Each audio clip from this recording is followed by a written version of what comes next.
ഇത് കടലുകാണിപ്പാറ. ഇവിടെ വന്നിട്ട് കടൽ കാണാതെ പോയവർ പറഞ്ഞു, അംബാസമുദ്രത്തിൽ സമുദ്രം കാണാൻ കഴിയാത്ത പോലെ കടലുകാണിപ്പാറയിൽ കടലും കാണാൻ കഴിയില്ല എന്ന്. എന്നാൽ നമ്മൾ ഇന്ന് കടൽ കണ്ടു. കടൽ കണ്ടവർ തുള്ളിച്ചാടി. എന്നാൽ പിന്നെ വർക്കല ബീച്ചിലേക്ക് പോയി കടൽ കണ്ടിട്ട് വന്നാൽ പോരെ എന്നാവും. അതല്ലല്ലോ, കുങ്കുമം നിറം ചാലിച്ച് ശോഭനമാക്കിയ ആകാശത്തിന് താഴെ സ്വർണ്ണ നൂലുപോലെ മിനുങ്ങുന്ന കടൽ കാണാൻ ഇവിടെ തന്നെ വരണം. കല്ലറ കാരേറ്റിനടുത്തുള്ള കടലുകാണിപ്പാറയിൽ. എന്നോട് കഥ പറയുന്ന പ്രകൃതിയെ, നിന്നെ എനിക്കെന്തിഷ്ടമെന്നോ? അവർ പറഞ്ഞു, ഞങ്ങൾ കണ്ട കടലിന് എന്നത്തേക്കാളും ഭംഗിയെന്ന്. ഒരു സംഘം യുവാക്കൾ അവരുടെ രീതിയിൽ മനോഹരമായൊരു സന്ധ്യയോട് ഇങ്ങനെ സംവദിച്ചു, പാട്ടുപാടി, നൃത്തം ചെയ്തു. അവരോടൊപ്പം ഈ സായാഹ്നം ആഹ്ലാദിക്കുന്നതായി സ്വയം തോന്നി. കാറ്റിനോടും മഴയോടും സല്ലപിച്ചാടിപ്പാടുന്ന കൂട്ടുകാരെ യാത്രയിൽ മുൻപും കണ്ടിട്ടുണ്ട്. വർത്തമാനം ആഘോഷമാക്കുന്നവർ. ജീവിതം പഠിപ്പിച്ച നല്ല പാഠങ്ങളിൽ ഒന്ന് ഏതെന്നോ? ദി പവർ ഓഫ് നവ്, ഈ നിമിഷത്തിൻ്റെ ശക്തി. കടലുകാണിപ്പാറ ഈ നിമിഷത്തിൽ മാനത്തോട് തോളുരുമ്മി നിന്ന് ഒരു മൗനസംഗീതത്തിന് ചുവട് വയ്ക്കുന്നതായി തോന്നി. കല്ലറ കാരേറ്റിനടുത്ത് കാലം സൂക്ഷിക്കുന്ന അമൂല്യമായ സ്വത്താണ് ഈ പ്രകൃതി. പുലർച്ചെയുള്ള കാഴ്ചയിൽ കോടമഞ്ഞിൻ്റെ വെൺചിത്രങ്ങളിൽ അടുക്കടുക്കായി മലനിരകളെ കാണാമത്രേ. കുറച്ചുകൂടി കാത്തിരുന്നാൽ നമുക്കും സന്ധ്യയ്ക്ക് ആകാശത്തേക്ക് കുങ്കുമം വാരി വിതറുന്ന കടലുകാണിപ്പാറയെ കാണാമെന്ന് നാട്ടുകാരിൽ ആരോ പറഞ്ഞു. ഇന്ന് നമ്മൾ ഇവിടെ നിന്ന് സൺസെറ്റ് കാണും. ഇപ്പോൾ സമയം 4 മണിയായിട്ടേ ഉള്ളൂ. 2 മണിക്കൂർ കൂടി പാറയ്ക്ക് മുകളിലൂടെ വാനം തൊട്ട് നമുക്ക് നടക്കാം. ഒറ്റപ്പെട്ടവർ, കൂട്ടമായി എത്തുന്നവർ എല്ലാവരും ഉണ്ട് ഇവിടെ. അവരുടെ സ്വകാര്യതകളെ ബഹുമാനിച്ച് നമുക്കും ഇതുവഴി നടന്നു പോകാം. അതിസാഹസികമായ ഒരു ട്രക്കിംഗ് അനുഭവമല്ല, മറിച്ച് പാറമേലുള്ള ഒരു കാനന ഭംഗിയും ചുറ്റും ചക്രവാളം വരെ പടരുന്ന പ്രകൃതിയുടെ മനോഹരമായ സാന്നിധ്യവും അതാണ് നാം അടുത്തറിയുക. പിന്നെ ഇനി നടക്കാൻ പറ്റാത്തവർക്ക് വാഹനം ഓടിച്ച് അല്ലെങ്കിൽ വാഹനത്തിൽ ഇവിടം വരെ വന്നാൽ പാർക്ക് ചെയ്യുന്നിടത്ത് നിന്ന് തന്നെ ആദ്യ കാഴ്ചകളെ ആസ്വദിക്കാനാകും എന്നതും ഇവിടുത്തെ ഒരു പ്രത്യേകതയാണ്.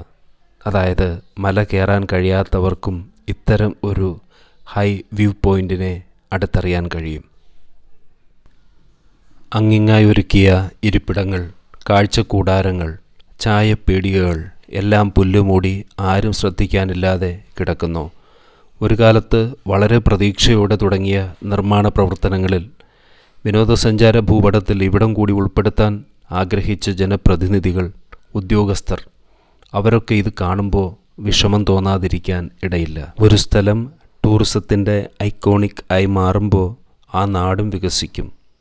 പിന്നെ കഴിഞ്ഞ തമ്പുരാട്ടിപ്പാറ വീഡിയോയിൽ ഞാൻ സൂചിപ്പിച്ച പോലെ ഇവിടെ നിന്ന് തമ്പുരാട്ടിപ്പാറയിലേക്ക് ഒരു സ്കൈ കാർസ് പദ്ധതി ഓർ റോപ്പ് വേ, അങ്ങനെ അത് തുടങ്ങാൻ കഴിഞ്ഞാൽ വിദേശ സഞ്ചാരികൾ ഉൾപ്പെടെ ധാരാളം ആൾക്കാരുടെ ഇഷ്ടവിനോദ കേന്ദ്രമായി ഇത് മാറും. പിന്നെ തുടങ്ങി വഴിയിൽ ഉപേക്ഷിക്കാതിരുന്നാൽ മതി. തുടക്കം മാത്രമല്ലല്ലോ, നടത്തിപ്പും സംരക്ഷണവും കൂടെ വേണം. പാറയ്ക്ക് മുകളിൽ ബോൺസായി വൃക്ഷങ്ങൾ ഒരുക്കുന്ന മനോഹരമായ ഒരു കാനന ഭംഗിയുണ്ട്. അമ്പലവും സർപ്പക്കാവുമുണ്ട്. അവിടേക്ക് പോകാൻ സ്റ്റെപ്സും കല്ലുപാകിയ നടപ്പാതയും വഴിവിളക്കുകളുമുണ്ട്. വഴിവിളക്ക് നിർജീവമാണെന്ന് തോന്നുന്നു. പേടി തോന്നുന്ന ഗ്രാഫിക്സ് ചിത്രങ്ങളുള്ള പുകയില ഉൽപ്പന്നങ്ങളുടെ കവറുകൾ ഇവിടെ നിറയെ കണ്ടു. പാൻപരാഗ് പോലുള്ളവ. പടർന്നു വളരുന്ന ചെടിപ്പടർപ്പുകൾക്കിടയിൽ മദ്യക്കുപ്പികൾ ധാരാളമുണ്ട്. സാന്നിധ്യം കൊണ്ടിവ നമ്മളോട് ഷെയർ ചെയ്യുന്ന ചില ദുസ്സൂചനകളുണ്ട്.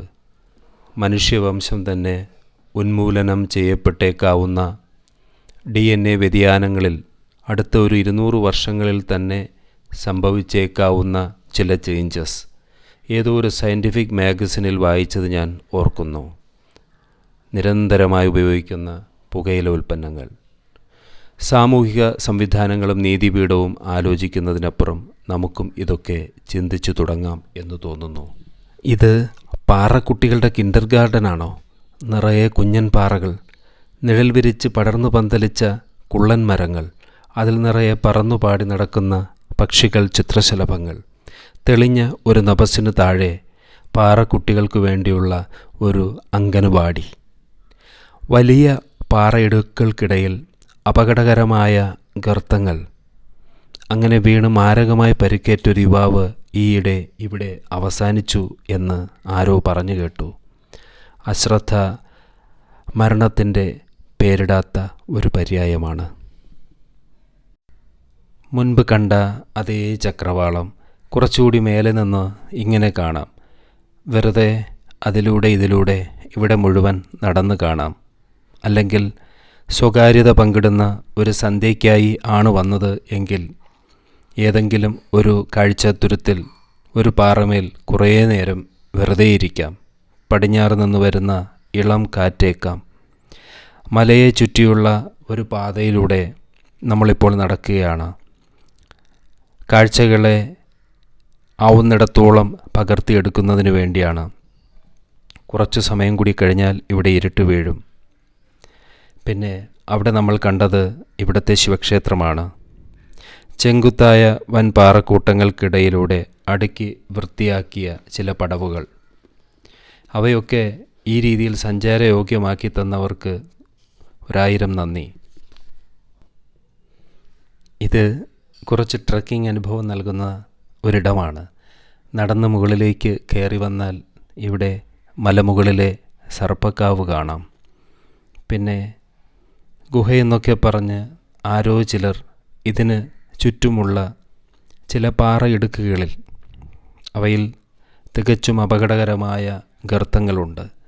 ഏറ്റവും അപകടകരമായ സ്ഥലങ്ങൾക്ക് നൽകുന്ന പൂർവികരുടെ സൂചനയാണ് ഇങ്ങനെയുള്ള അതിശക്തമായ ആരാധനാബിംബങ്ങൾ. ഇത് നമുക്ക് നിഷേധിക്കേണ്ടുന്ന ഒന്നല്ല. ഒരു പാറയെ ആരോ എടുത്ത് മറ്റൊരു പാറയുടെ മേൽ വച്ച പോലെ ഒരു സ്ഥലം. ഇതിനപ്പുറത്താണ് ഞാൻ പറഞ്ഞ ആ ഗർത്തം. പിന്നെ മുകളിലേക്ക് കയറിയാൽ ഇതാണ് ഏറ്റവും ഉയരമുള്ള പാറ. അതിൻ്റെ സൈഡിൽ ഹാൻഡ് റെയിൽ മുമ്പ് ഉണ്ടായിരുന്നു, ഇപ്പോൾ അത് നശിച്ചിരിക്കുന്നു. അവിടെയും ഒരു ബിംബത്തെ സൂക്ഷിച്ചിട്ടുണ്ട്. ചെറിയ ഒരു ആരാധനാ സമ്പ്രദായത്തിൻ്റെ സൂചന. ഇതൊക്കെ പ്രകൃതിയോടുള്ള പ്രാർത്ഥനയാണ്. ഇവിടെ വരുന്നവർക്ക് ഒരപകടവും ഉണ്ടാകാതെ ഇരിക്കണേ എന്ന പ്രാർത്ഥന. അതാണ് മുൻപ് പറഞ്ഞതുപോലെ ഇങ്ങനെയുള്ള സ്ഥലങ്ങളെ നാം നിഷേധിക്കരുത്. വലിയ അപകടങ്ങളുണ്ട് ഇവിടെ എന്ന് എഴുതി വയ്ക്കുന്നതിന് പകരം ആ പ്രകൃതിയോട് എന്നെ കാത്തോളണേ എന്നുള്ള ഒരു പ്രാർത്ഥനയാണ് ഓരോ സ്ഥലത്തും നടക്കുന്ന ആരാധനയ്ക്ക് അടിസ്ഥാനം. ഇവിടെ ഏതോ പാറ മടക്കിനിടയിലാണ് ആരോ വീണത്. ഞാനും മെല്ലെ നടന്ന് അവിടേക്ക് ഇറങ്ങുകയാണ്. കാരണം അവിടുത്തെ കാഴ്ചകളെ കൂടി നിങ്ങളുടെ മുമ്പിൽ എത്തിക്കണമല്ലോ. പലയിടത്തും ചെങ്കുത്തായ ചരിവുകളുണ്ട്. പക്ഷേ എവിടെയും നമുക്ക് നൽകുന്ന വ്യത്യസ്തമായ ഒരു കാഴ്ച എന്നും മനസ്സിൽ തങ്ങി നിൽക്കുന്ന ഒരനുഭൂതി തന്നെയാണ്. ഇവിടെ മറ്റാരുമില്ല, നമ്മളും പ്രകൃതിയും മാത്രം. പ്രകൃതിയോട് സ്നേഹത്തോടെ നമുക്കിടപെടാം. തിരിച്ചും അങ്ങനെ തന്നെ ഉണ്ടാവും എന്നാഗ്രഹിക്കാം. മുകളിൽ നമ്മൾ കണ്ടത് കുട്ടിപ്പാറകളുടെ കിൻഡർ ഗാർഡൻ ആണെങ്കിൽ ഇവിടെ വയസ്സായവരുടെ വൃദ്ധസദനമാണെന്ന് തോന്നുന്നു. അമ്മാവൻ പാറകൾ നമ്മെ നോക്കി ശകാരിക്കുന്നുണ്ട്. ഇങ്ങനെയുള്ള സ്ഥലത്തൊന്നും വെറുതെ ഇറങ്ങി നടക്കാതെ എന്ന് പറയുന്നുണ്ട്. പിന്നെ കുടുക്കത്തുപാറയിൽ നമ്മൾ കണ്ടതുപോലെ കരിവണ്ടുകൾ തിങ്ങി നിറയുന്ന മറ്റു പാറക്കൂട്ടങ്ങൾ. ഇങ്ങനെ ഓരോരോ കാഴ്ചകൾ. ആവർത്തന വിരസതയില്ലാത്ത ചില ലൊക്കേഷൻസ്, സ്പോട്ടുകൾ. പിന്നെ ഫോട്ടോഗ്രാഫിക്ക് ഇഷ്ടമുള്ളവർക്ക് ഈ സ്ഥലമൊക്കെ തിരഞ്ഞെടുത്ത് മനോഹരമായ ചിത്രങ്ങളെ ക്രിയേറ്റ് ചെയ്യാവുന്നതാണ്. പക്ഷേ ഒന്നു മാത്രം പറയാൻ ആഗ്രഹിക്കുന്നു, ഈ പ്രകൃതി കുറച്ച് വന്യമാണ്, സൂക്ഷിക്കണം. ഇരുട്ട് മൂടി തുടങ്ങിയാൽ ഇവിടേക്ക് വരരുത്. തികച്ചും വന്യമായ ഒരു അന്തരീക്ഷത്തിൻ്റെ സാന്നിധ്യമാണ് ഇവിടെയുള്ളത്. ഒരുപക്ഷെ ഇതിന് ഏറ്റവും അനുയോജ്യമായ ജീവിത പശ്ചാത്തലത്തെ തേടുന്ന ഇഴജന്തുക്കളും മറ്റുമൊക്കെ ഇവിടെ ധാരാളം ഉണ്ടായെന്നിരിക്കാം. നമുക്ക് സന്ധ്യ മങ്ങും മുമ്പേ അപ്പുറത്തേക്ക് പോകണം. ഞാൻ അങ്ങോട്ട് നടക്കുമ്പോൾ ഏതാനും പേർ അവിടെ നിന്ന് ഇങ്ങോട്ട് വരുന്നുണ്ടായിരുന്നു. കുറച്ച് കുട്ടികൾ. അവരോട് ക്യാമറയിൽ വരുന്നതിന് ബുദ്ധിമുട്ടുണ്ടോ എന്ന് ചോദിച്ചപ്പോൾ ഉണ്ട് എന്ന് പറഞ്ഞതുകൊണ്ട് മാത്രം അവരെ ഈ വിഷ്വൽസിൽ ഉൾപ്പെടുത്തിയില്ല. പിന്നെ അങ്ങിങ്ങായി ചിലരൊക്കെ നിപ്പുണ്ട്. ഇവിടെ കാണുന്ന പാറകൾക്കൊക്കെ വല്ലാത്ത ഭംഗിയാണ്. ഏതോ ഒരു ഇംഗ്ലീഷ് സിനിമയുടെ ബാക്ക്ഗ്രൗണ്ട് ചിത്രങ്ങൾ പോലെ. അവിടെ നിന്നും മറുവശത്തേക്കുള്ള ഈസ്റ്റേൺ ഗട്ട്സ് കാണാം. പിന്നെ സഹ്യപർവ്വതത്തിൻ്റെ സാന്നിധ്യത്തിൽപ്പെടുന്ന പർവ്വതശകലങ്ങൾ തന്നെയാവും ഇതൊക്കെ എന്ന് തോന്നുന്നു. ഇവിടെ പാറകൾക്ക് ഗർത്തമുണ്ട്. ഇവിടെയൊക്കെ വന്നപ്പോഴാണ് ഞാൻ പറഞ്ഞത് കുറച്ച് ജാഗ്രതയോടെ ആവണം എന്ന്. വാഴ്വന്തോൾ പോയപ്പോൾ മറിഞ്ഞു വീണതിന് ശേഷം ഞാൻ വളരെയധികം ശ്രദ്ധിക്കാറുണ്ട്. പിന്നെ ഓരോ ഫോട്ടോ ഫ്രെയിമും കാണുമ്പോൾ കിട്ടുന്ന കൗതുകവും ആകാംക്ഷയും ചില്ലറയല്ല. അത് പ്രിയപ്പെട്ട പ്രേക്ഷകരിലേക്ക് എത്തിക്കുന്നതുവരെ ഒരു സമാധാനവുമില്ല. എന്തായാലും നമുക്ക് ചുറ്റുമുള്ള ഇതുപോലുള്ള പ്രദേശങ്ങൾ അറിഞ്ഞവയൊക്കെയും സാഫ്രോൺ സഞ്ചരിച്ചു. ഇത് കണ്ടോ, താഴേക്ക് ഈ ഇറക്കം. ഇവിടെയൊക്കെ സൂക്ഷിക്കണം എന്ന് പറയുന്നത് വെറുതെ അല്ല കേട്ടോ. പിന്നെ ഇനിയും ഇങ്ങനെയുള്ള സ്ഥലങ്ങൾ നിങ്ങളുടെ അറിവിൽ എവിടെയെങ്കിലും ഉണ്ടെങ്കിൽ എന്നോട് ഷെയർ ചെയ്യുമല്ലോ, കമൻ്റായിട്ടോ വാട്സപ്പിലോ. കടലുകാണിപ്പാറ ശിവക്ഷേത്രം കാണാൻ നിങ്ങൾക്ക് ആഗ്രഹമില്ലേ? ഇവിടെ നിന്നിറങ്ങി ഇടത്തേക്ക് തിരിഞ്ഞാലാണ് കടലുകാണിപ്പാറ ശിവക്ഷേത്രം. അവിടെ ഇപ്പോൾ അമ്പലം നട തുറന്നതായി തോന്നി. ആരോ അവിടെ സംസാരിക്കുന്നുണ്ട്, അമ്പലത്തിൻ്റെ റെക്കോർഡ് കേൾക്കുന്നുണ്ട്. വെറുതെ കുറച്ച് ഇറങ്ങി നോക്കി കണ്ടുവരാം. അമ്പലം സന്ദർശിച്ച് തൊഴാനൊന്നും വന്നതല്ല നമ്മൾ, വീഡിയോ എടുക്കാനാണ്. അതുകൊണ്ട് തന്നെ അമ്പലത്തിൻ്റെ ശ്രീകോവിലിൻ്റെ ഉള്ളിലേക്ക് പോകാൻ ആഗ്രഹിക്കുന്നില്ല. ഈ പാറയുടെ താഴ്വാരത്തിലാണ് ആ ശിവക്ഷേത്രമുള്ളത്. വളരെ രസകരമായ ഒരു ചുറ്റുപാടിലാണ് ആ അമ്പലം ഇരിക്കുന്നത്. എനിക്ക് തോന്നുന്നു പൊതുജനങ്ങൾക്ക് ഈ അമ്പലത്തിലേക്ക് വന്ന് കയറാനുള്ള വഴി വേറെയാണ്. അതൊരു പക്ഷേ റോഡിൽ നിന്ന് പടിക്കെട്ടുകൾ കയറി വരുന്നതാവാം. താഴെ നട അടിച്ചു വരുന്ന ശബ്ദം കേട്ടു.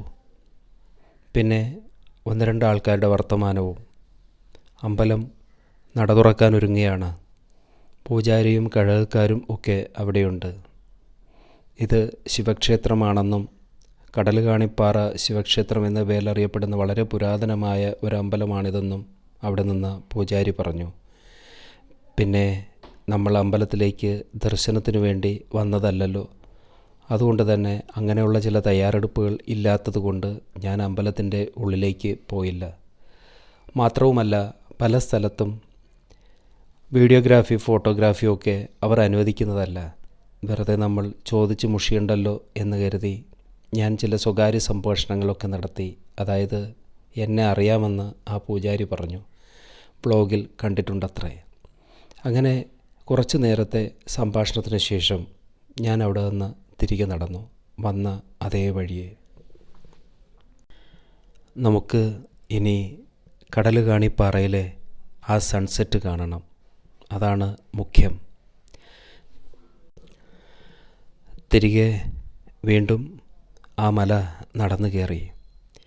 അപ്പോഴേക്കും സമയം നന്നായി ഇരുട്ടി തുടങ്ങിയിരുന്നു. മറുവശത്താണ് ആ വ്യൂ പോയിൻ്റ് ഉള്ളത്. കുറേ ദൂരം നടന്നാൽ മാത്രമേ നമുക്കവിടെ എത്താനാവുള്ളൂ. സഞ്ചാരികളുടെ എണ്ണം ഇന്ന് താരതമ്യേന ഇവിടെ കുറവായി കണ്ടു. ഈ പാറയുടെ ചരിവിലായി ഏതാനും താമസക്കാരുണ്ടോ എന്ന് സംശയമുണ്ട്. അങ്ങിങ്ങായി ചില വീടുകൾ കാണുന്നുണ്ട്. പിന്നെ ഞാൻ ആദ്യമായിട്ടാണ് ഇവിടെ വരുന്നത്. ഈ സ്ഥലത്തെക്കുറിച്ച് വ്യക്തമായ കാര്യങ്ങളൊക്കെ പറഞ്ഞു തരാൻ ആരെയും ഞാൻ കണ്ടതുമില്ല. കൂടുതൽ അറിയണമെന്ന് ആഗ്രഹമുണ്ട്. സൺസെറ്റ് വ്യൂ കാണാൻ വന്നിരുന്നപ്പോൾ എൻ്റെ അടുത്ത് ബിസ്ക്കറ്റ് ചോദിച്ച ഒരാൾ വന്നു കേട്ടോ. ഞാൻ ഏതാനും ബിസ്ക്കറ്റ് കൊടുത്തു. ഒരു പകൽ കൂടി ഇവിടെ ഇന്നണയാൻ ഒരുങ്ങുന്നു. അതിൻ്റെ ഭംഗി പകർത്തിയെടുക്കാനാണ് ഞാനിവിടെ വന്നത്. സൺസെറ്റ് കാണാൻ അപ്പോഴേക്കും ഏതാനും പേർ അവിടെ വന്നു കഴിഞ്ഞിരുന്നു. അവരെല്ലാം ഓരോ സ്ഥലത്ത് ഇരുന്ന് വിശ്രമിക്കുന്നുണ്ട്. കാര്യങ്ങൾ പറയുന്നുണ്ട്. ഇവിടെ നിന്ന് മനോഹരമായ ആ സൺസെറ്റ് നമുക്ക് കാണാനാകും. അവിടെ വന്ന കൂട്ടരിൽ ഒരാൾ, ഒരു സുഹൃത്ത്, എൻ്റെ വീഡിയോ പകർത്തി എനിക്ക് തന്നു.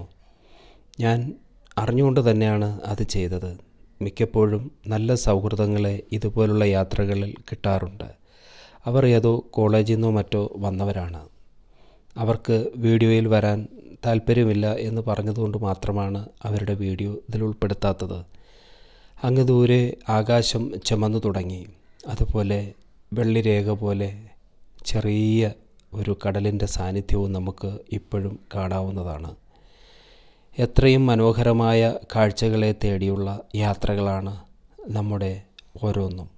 അങ്ങനെ സാഫ്രോൺ നേടുന്ന ഒരു സന്തോഷമുണ്ട്. അത് നിങ്ങളിലേക്ക് എത്രമാത്രം ഷെയർ ചെയ്യാൻ കഴിയുന്നു എന്ന് എനിക്കറിയില്ല.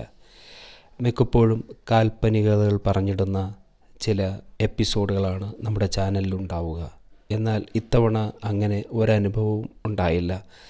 പച്ചയായ ഒരു പ്രകൃതിയെ അടുത്ത് കണ്ടു എന്നതിലപ്പുറം ദൂരെ സ്വർണ്ണ ഛായ പൂശി നിൽക്കുന്ന ആകാശവും അതിൽ മനോഹരമായ ഒരു സൂര്യനും.